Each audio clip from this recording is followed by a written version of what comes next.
Well, good morning and welcome to another edition of the DC Capstone Report. I'm glad to see everybody back today for another edition. Today on the podcast, we're going to take a look at this open week, spring break, and what's upcoming for the Alabama football team. And how we're going to do that is we're going to concentrate on one thing that Coach Saban said in his early press conference right after the first practice last Friday. And I think he said something that was important, and that was we need to get back to the Alabama factor.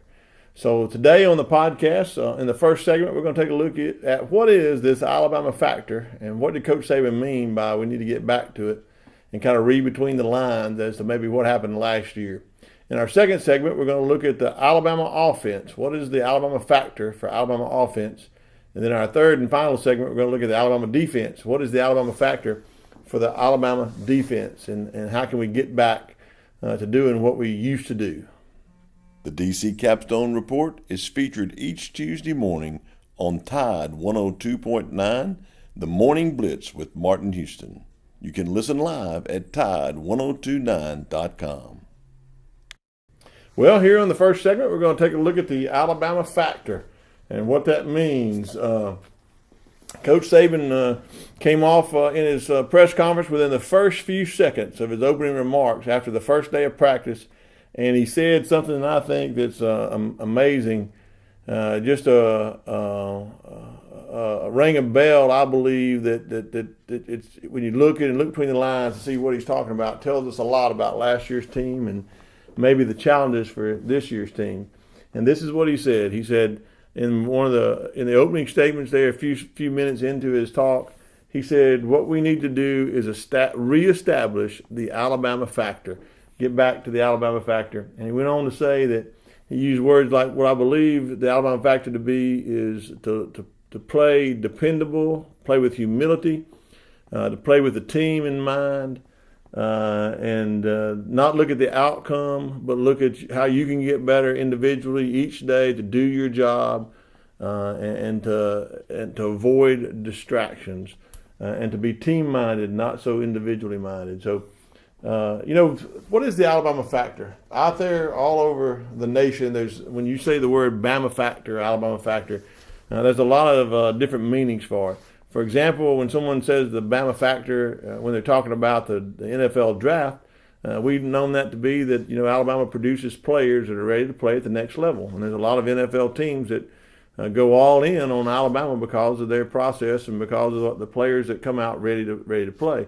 We've seen that with the Washington Redskins and what they've built their team around here recently. Another thing when you hear the word Bama factor, Alabama factor, it has to do when it results of recruiting.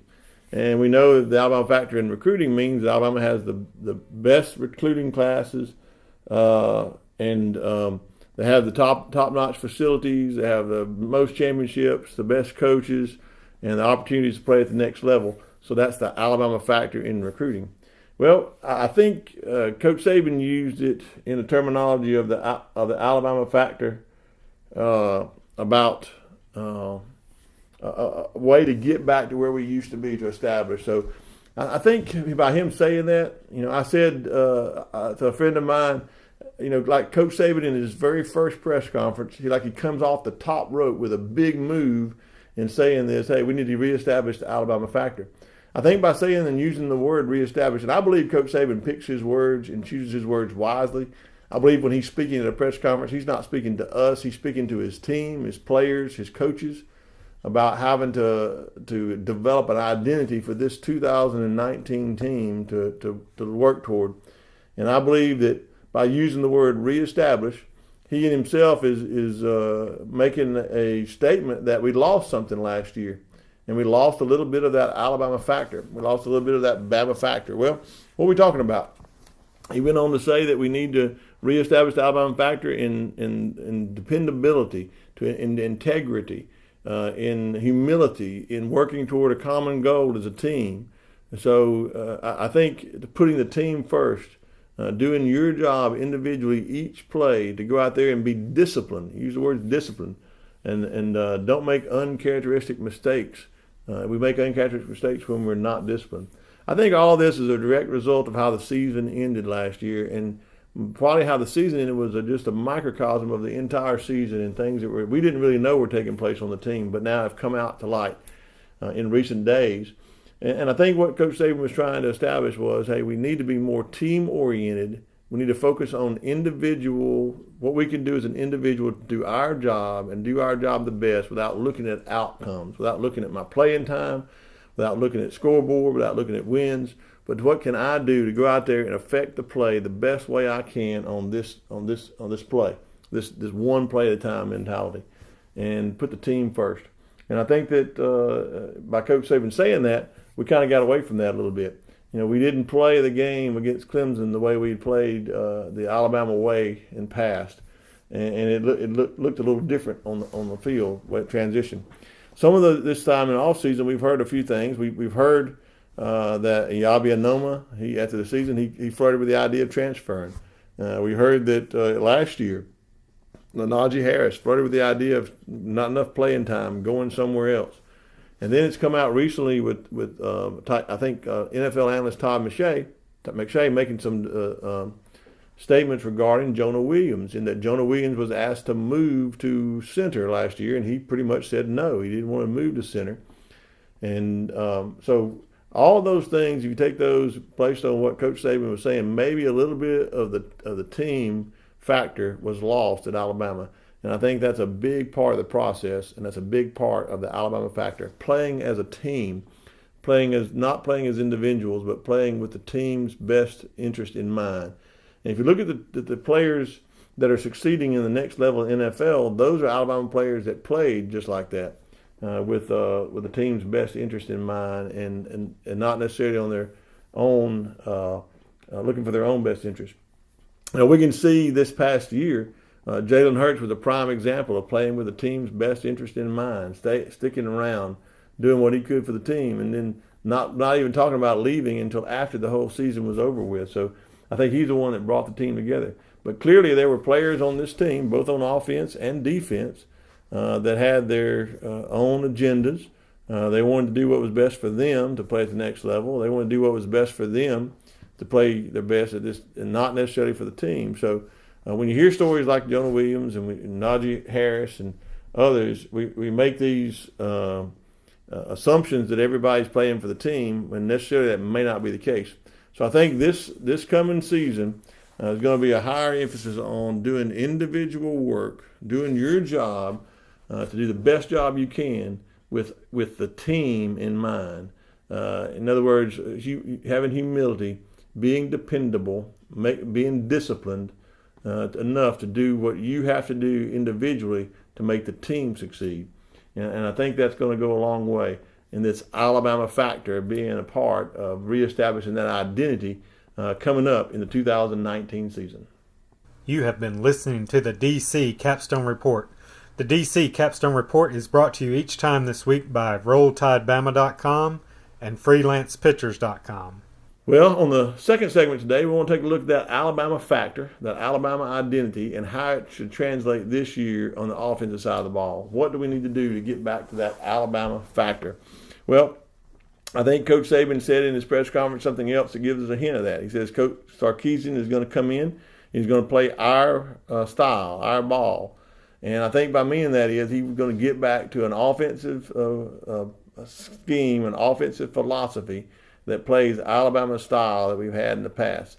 And I've been talking about that for some time on this podcast, that I think that last year the offensive scheme didn't do anything to help our defense by the way we concentrate on throwing the ball more and quick strike and not ball control. So I look for this year to get back to the old Alabama style, that Alabama factor of running the ball, control the ball, imposing your will on the other team to run downhill at them, and get them to quit and not be able to stop you. And then when they least expect it, taking that shot that makes that big play, strike capability. And I am so excited about this offense and how it can be done with the tools we have right now. I think we have better skill players at quarterback and at wide receiver than we've ever had in all the teams that Coach Saban has coached. And we had some good offenses that were able to win championships because of that style of play. But this I would consider this year's offense going to be a great offense. So with Steve Sarkisian's philosophy of going back to that style of Alabama plays with the ball control, run the ball to set up the pass, definitely not going to abandon the pass. We've got such great weapons there, we're going to use it. The upside for Tua Tagovailoa and these wide receivers in this type of play-action passing scheme, to me, is phenomenal. I think he will be great at play-action passing, and I just can't wait for him to take advantage of that. Coach Sarkisian's style of throwing the ball 5 to 10 to 15 yards and getting playmakers in open space is going to bode well in this style of play as well, to go along with the running game. Running downhill, power running, and setting up that pass with the play action for the deep ball. And we have a quarterback in Tua Tagovailoa can put that ball in a tight space and hit those wide open receivers that come open on those play action passes. So I look for it to make a big difference in our offensive production. I think we're going to control the ball better. I think getting back to the Alabama factor means we're going to impose our will. We're going to run the ball. We're going to play action pass. We're going to utilize our athletic wide receivers in space on that 5-10 yard pass that they turn into a touchdown, big play. We got big capability strikes with all of our wide receivers, and our quarterback is top notch, putting the ball on the money. So I look for the upside of this offense to be exciting. Something we've not had in past years, to be able to run the ball and play action pass and make those completions in tight spots, in open spaces, and let players run with the ball after the catch in a way that I think is just really, really going to highlight our offense. Now, what that's also going to do is help us get back to a style of play on offense that complements our defense. So I believe that we're going to see this style of play on offense, getting back to that Alabama factor on offense, of imposing the run, running downhill, imposing our will on the other team, to lend a great hand to our defense. And I think we'll be able to get back to our defensive style of play of Alabama football, which will complement this season and make probably one of the best seasons we've ever had in some time, of both complement of offense and defense. Well, in our third segment, we're talking about our defensive side of the ball and what is this Alabama factor on defense. We talked about Saban wanting to reestablish the Alabama factor. We've talked about how to do that on offense and how that's going to complement the defense. But what is the Alabama factor on defense, and did we get away from it? I think we got away from it a little bit last year because I think our defense was not able to play the way they wanted to play and continually to impose their will on the other team. And I believe that's a mark of a Coach Saban of Alabama defensive team. They want to put a hat on a hat, a man on a man, and they want to impose their will on the other team on defense. They want to make them quit.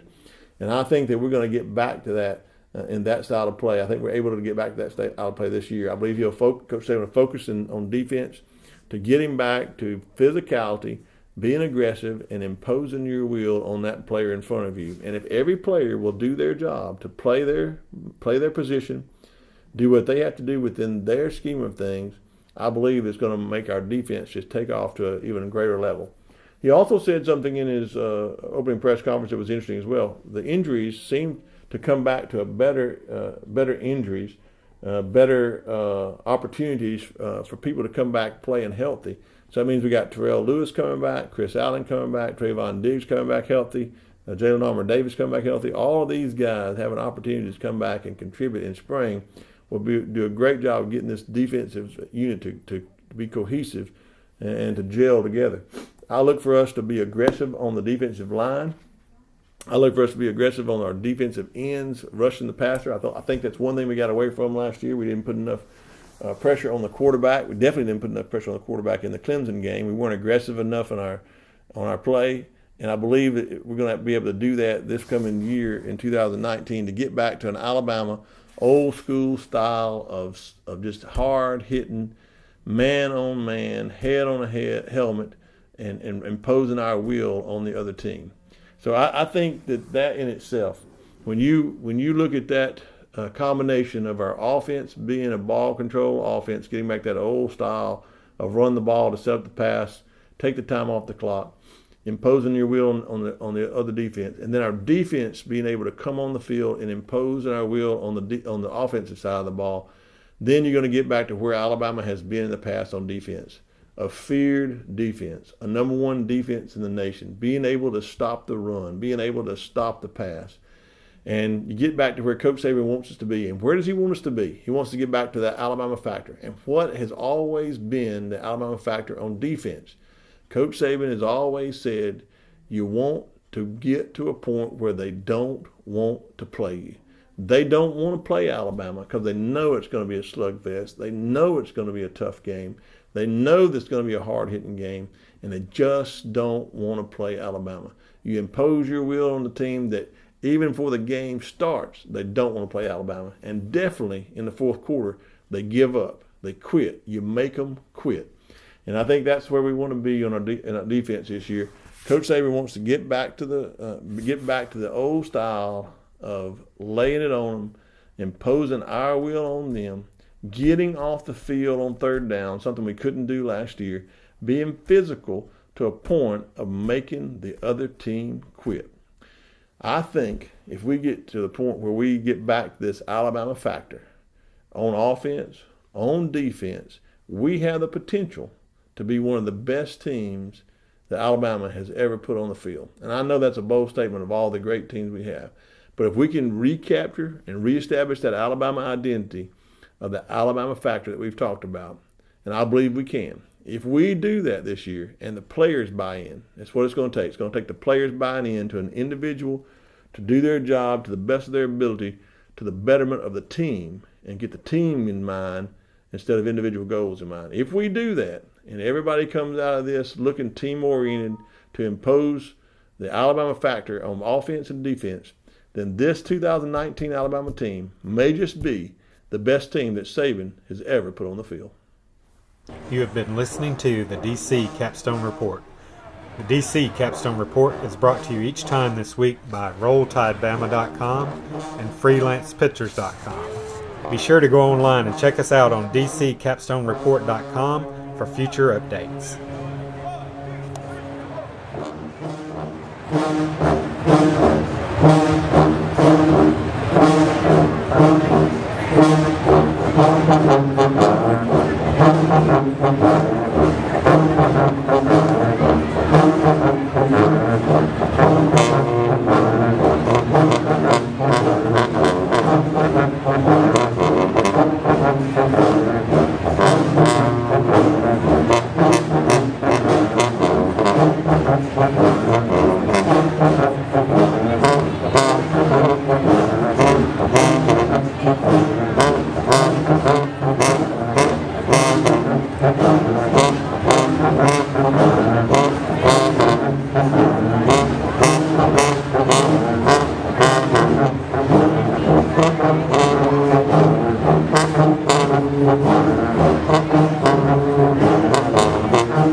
Thank you.